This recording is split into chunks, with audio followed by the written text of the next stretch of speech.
The thing about silence after a rainstorm, it's not empty. It's heavy, almost sacred. You can smell the ozone, the wet asphalt, the pines, and you can hear everything that was hidden by the noise. That's what Creekwood Heights felt like most nights, dripping in a kind of perfect, suffocating order. It was the kind of place where every mailbox matched, where the grass was measured down to the millimeter, and where the community rules stood straighter than some people's spines. I moved in after retiring as an infrastructure consultant, 30 years dealing with field wiring, emergency grids, and battle-zone power systems. It taught me one thing: electricity does not care about your aesthetics, your politics, or your chain of command nonsense. It flows, it heats, and if you leave it unchecked, it explodes. But beneath Creekwood's peaceful facade, I knew something was wrong. Not with the lawns. God knows those were pristine, but with the wires. The first time I noticed it, I was trimming some hedges near the main junction box. It was hot, humid, the cicadas were screaming. My hand brushed the utility box just lightly, and it didn't just feel warm. It buzzed under my skin like a live rattlesnake. It was radiating a dry internal heat that was all wrong. I frowned, leaned in, and heard it. A subtle, grinding hum. Deeper than I remembered. A vibration you could feel in your teeth. That night, I grabbed the thermal scanner I still kept from my contracting days. I aimed it at the transformers near the east sidewalk.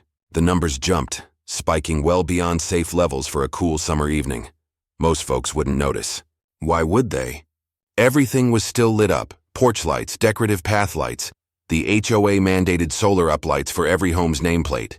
It looked like a luxury catalog cover, but I didn't see beauty. I saw strain, overload, and dangerous complacency. Creekwood Heights was built in the early 2000s. Back then, demand was different. Nobody had triple charger EV ports or digital water features or 10 24/7 security cameras running off the mains. But over the last 5 years, the HOA, led by Victoria Sterling, had gone overboard trying to make the place feel like a gated resort. We had light-up fountains, heated benches near the mail kiosks, even UV lights in the dog park, and somehow, no one had bothered to upgrade the grid. I went to my first HOA meeting out of genuine concern, not to pick a fight. It was held in the newly renovated clubhouse, quartz counters, faux wood paneling, the kind of place where arguments echoed too loudly. "Hi, I'm Jack Garrison," I said, standing. Unit 14B, retired infrastructure consultant. I wanted to bring up something technical. "Is this about the height of the hydrangeas, Mr. Garrison?" barked Victoria Sterling, the board president. She wore pastels like body armor and smiled without warmth, ever. "No, Victoria. It's about the power usage. I believe we've exceeded the recommended load for our original transformers. I've got data. I've done thermal scans. Our boxes are overheating. There is clear, measurable stress on the local nodes." I pressed on, my voice steady. "If we don't rewire or replace soon, we are looking at shorts, arcing, maybe even fire." Someone snorted in the back. A few board members exchanged glances, the kind of look people make when they've already decided you're a crank. "Mr. Garrison," Victoria interrupted, her smile tight, dismissive. "We appreciate your enthusiasm, but we had a contractor review everything last year, and I think we can all agree things are working fine. The fountains run, the lights stay on, right?" They all nodded. Shallow, dismissive nods. "But that doesn't mean it's safe," I said, raising my voice slightly. "Electrical systems don't explode when they're off. They blow when you push them too hard for too long. It's like running a marathon on a hairline fracture. Eventually something gives." She tapped her gavel gently. "Thank you, Mr. Garrison. Duly noted." It wasn't. After the meeting, I approached her with a printout of the thermal maps. "Just take a look," I urged. She leaned in, her voice a whisper dipped in venom. "Jack, this is a community, not a combat zone. Maybe try relaxing and enjoying retirement, okay?" Then she just turned her back on me. I drove home that night with a tight stomach. I wasn't angry yet, just profoundly disappointed. These people, these supposed leaders, were more concerned with lawn symmetry than structural safety. Over the next few weeks, I kept collecting data. I logged voltage drops, irregular hums, peak hours. The numbers kept climbing. I started noticing subtle flickers in the street lamps, and once, just once, my kitchen microwave died mid-cycle and rebooted itself. That had never happened before. Still, nobody cared. Victoria and the board were too busy planning the winter glow night, which naturally involved even more lights, plus food trucks with warming ovens, and a mobile stage. I filed a formal warning, typed, signed, with heat scan attachments. No response, not even an acknowledgement. It was like watching a slow-motion car crash. I could see the frame bending, but no one else noticed. The silence in Creekwood Heights wasn't peace. It was ignorance layered in luxury. When December came, the lights were monstrous. They contracted a commercial company to triple the lights, including a brand new, illuminated winter wonderland tunnel. I saw the wattage, the resistance, the flickers and the timing relays. I stood on my porch one evening with a mug of cocoa, watching the lights hum to life like a small city awakening. The air buzzed, and I don't mean metaphorically. The transformers were whining under load. That sound, it haunted my years outside Kandahar, the sound right before a system gives out. I sent my second warning email. Subject, imminent risk due to holiday installations. I included thermal imaging and offered a free inspection with a certified colleague. No one replied. But Victoria did post a passive-aggressive note on the community bulletin board the next morning. It read, "Reminder, HOA appreciates the festive spirit, but please allow the board to manage safety and logistics professionally. Fear-mongering is not in the holiday spirit. Fear-mongering." I stared at the word like it was a slap across the face. Real fear isn't the dark. It isn't being alone. It's standing on a battlefield with a multimeter in one hand and your buddy's severed radio cord in the other. Knowing the wrong amperage just killed him. It's knowing a system is flawed and being told to stand down because it's inconvenient to fix.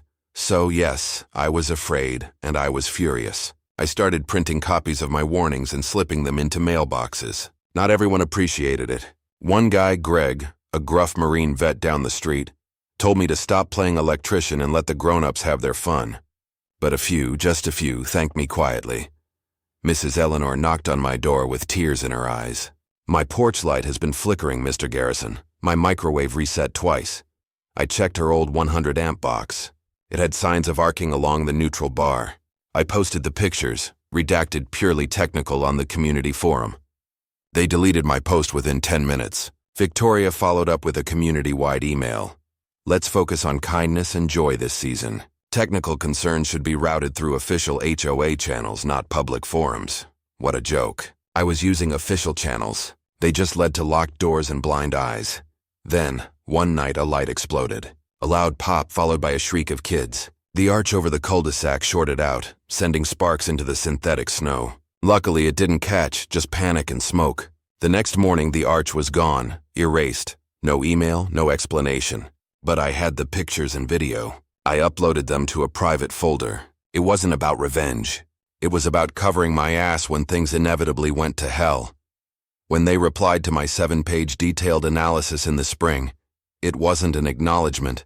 It was a mockery. Victoria sent out a community-wide newsletter with a cartoon of a man in a hard hat, waving frantically next to a smoking Christmas tree plugged into a wall socket.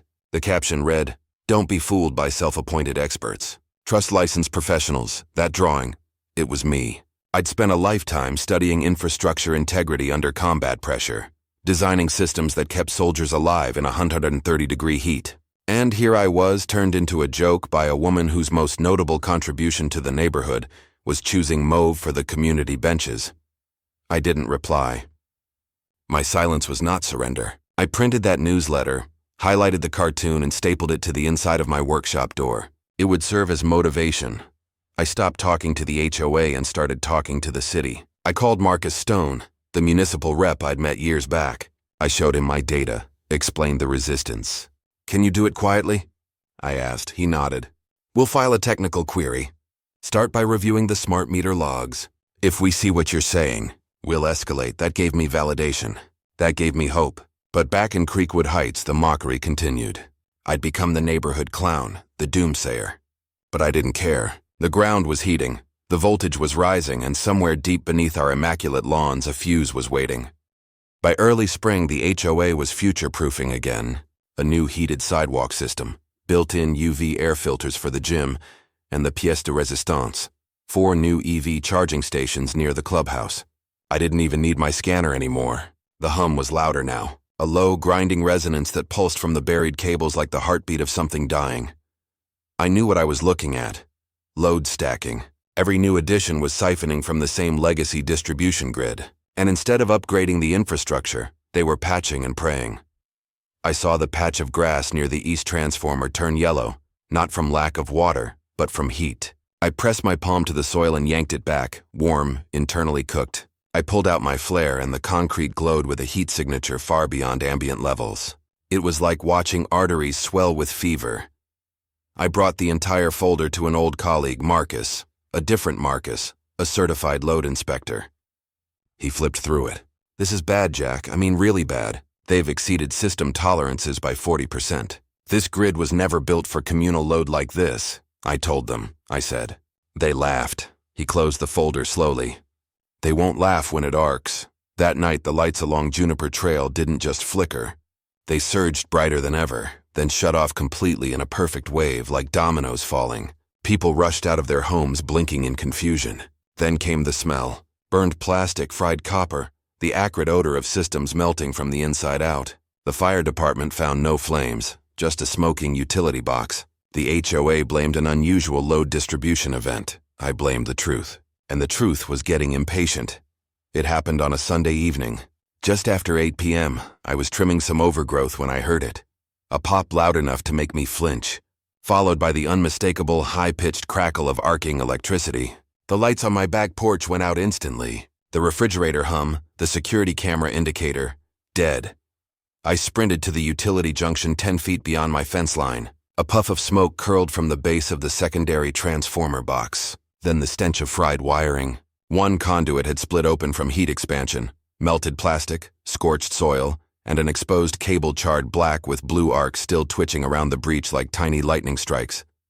This was a ticking bomb. I made 2 calls. The first was to the fire department. The second was to Marcus Stone, who didn't pick up. So I left a detailed message.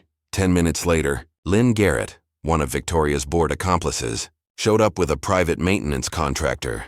"Did you do something back here, Mr. Garrison?" she demanded, clipboard in hand. "This is adjacent to your property. Did you tamper with the box?" I took a step closer, incredulous. "Are you seriously suggesting I sabotage the junction to prove my point?" "We're just asking questions," she snapped. "No, you're accusing me of criminal damage to cover for your own negligence." The maintenance guy stayed silent. He knew what he was looking at. 2 days later, I received a certified letter from the HOA. Formal citation. Unauthorized access to common infrastructure and potential tampering with regulated systems. Attached was a fine $500 with the threat of lien escalation if unpaid. This was it. Retaliation. I didn't call them. I called my lawyer, Marta Reyes. She was sharp, relentless, and allergic to nonsense. "I want everything," she said. "Letters, emails, pictures, timestamps, video, the fire report." Don't talk to them again. Within 24 hours, Marta filed a cease and desist, demanding retraction of the fine. They ignored her. So she filed the paperwork. Within 2 weeks, Creekwood Heights HOA was officially under investigation. Marcus Stone called me the day after the subpoena hit. "You stirred the pot, Jack." "No," I replied. "They poured gasoline on themselves. I just lit a match." Victoria finally showed up at my door a few days later, flanked by 2 bodyguards, arms crossed. "We need to speak," she said. I stepped outside and closed the door behind me. "Make it quick. You've gone too far," she hissed. "This is going to bring down the entire board." "It should," I said flatly. "We can make this go away," she said, lowering her voice, pleading for the first time. "If you withdraw the complaint," I actually laughed, a short, sharp sound. "You think this is about revenge? This is about keeping the next house from burning down with children asleep inside. You don't scare me, Victoria, and you never did." She turned stiffly and walked away. The explosion came on the hottest night of the year, August. The air conditioners were screaming. The new EV chargers were buzzing. The grid stretched to its snapping point. I was lying on the couch, watching the ceiling fan spin with a slow, lazy rhythm when the sky lit up. Not lightning, not fireworks, electric fire. A blinding white flash burst from the east transformer, followed by a deep, thwumping boom, thick and wrong. Like a drum cracking in half, I ran to the porch barefoot, heart pounding. Flames. They rose like angry arms from behind the row of homes. I could see the outline of one house, Lot 23, haloed in orange. Sparks leapt from the eaves. Sirens blared in the distance, but the fire moved faster.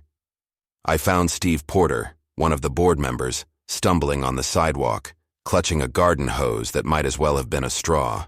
His eyes were wide, glassy. "Where's the main shutoff?" I yelled. He just shook his head and pointed vaguely. Useless. I backed up toward the sidewalk where a cluster of residents stood in stunned disbelief, and in the middle of them stood Victoria Sterling. Her silk robe was soaked through, mascara streaking her pale face. She wasn't barking orders now. She was frozen, staring at the house she used to brag about, the one with the decorative lantern she personally approved. That house was now a bonfire. I walked up beside her. My voice was low, flat, devoid of rage. "You did this," I said. She didn't respond. "You built this fire one outlet at a time. You ignored the warnings. You mocked the people who tried to help. Now look." Still, she said nothing, just watched her kingdom burn. Marcus Stone arrived at dawn. 3 homes destroyed, 5 damaged. "You still have your logs?" he asked, shaking my hand. "All of them," I said, handing him a USB drive. "Good. We're going to need them." The final city report was brutal. Catastrophic systemic failure due to unauthorized infrastructure expansion. Load exceeding capacity by 46%. Entire system condemned. In simple terms, completely preventable. At the emergency town hall meeting, I walked up to the microphone. The room was packed. I clicked the remote and projected the first slide, a thermal image of the overloaded transformer that exploded. This image was taken 9 months ago. Gasps rippled through the crowd. Next slide, the cartoon. This is how they responded. For 20 straight minutes, I laid out the truth. Dates, times, load patterns, forged maintenance logs, everything. I didn't raise my voice. I didn't accuse. I just showed them the evidence, one painful frame at a time.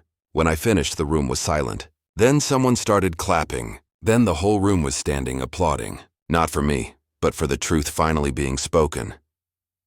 The city placed an official red tag on the HOA's main utility panel, halting all activity. That little red square carried the weight of an avalanche. The investigation uncovered the falsified logs, turning the civil suit into a criminal matter for Victoria. Steve Porter, who resigned, quietly cooperated with investigators. Admitting Victoria pressured the board to ignore my doomsday paranoia. Marta Reyes told me, "We're not just going to win, Jack. We're going to make history." I was nominated to the interim resident council. I said yes. Not for power, for protection. Our first act was to authorize a complete certified rebuild of the electrical grid. Victoria Sterling vanished, resigned in disgrace. Rumors swirled, but I didn't care. The smoke she left behind was enough. The civil case settled. I donated half my share to the neighborhood rebuilding fund. One evening, I found myself walking the block with a flashlight, not looking for heat signatures, but just walking. I stopped near the spot where the old transformer used to sit, now replaced with a professionally grounded distribution box, steel-cased, elevated, with a city inspection tag still taped to the side. I got a letter weeks later. Plain envelope, no return address. Handwritten in neat slanted script. "You were right. We should have listened. Not just for safety, for everything. I hope someday people remember more than the damage. I was protecting my pride. No apology, but there was truth. And that was enough." The board was officially dissolved by city order. The community that replaced it was a rebirth. We rewrote the charter to be transparent, built with community input. People started showing up to participate. Greg, the gruff Marine, borrowed one of my meters and spent 3 weekends learning how to check load balances. Our tragedy became a cautionary tale. I spoke at the first full meeting of the new council. I stood at the podium where my first warnings were laughed off. I held no speech, no folder. "I'm not here to talk about wires," I began. "Not anymore. I'm here to talk about what happens when we stop listening, when comfort becomes complacency, when we trade real safety for the illusion of order." "We burned," I said, looking around at the faces I'd seen in firelight, in arguments, in rebuilding. "But we rose." When I stepped down, the applause wasn't loud. It was slow, respectful, shared. Not for me, for us, for what we'd become. Justice was never about revenge. It was the return of ownership, of trust, of care. I walk Creekwood Heights every morning now. I know,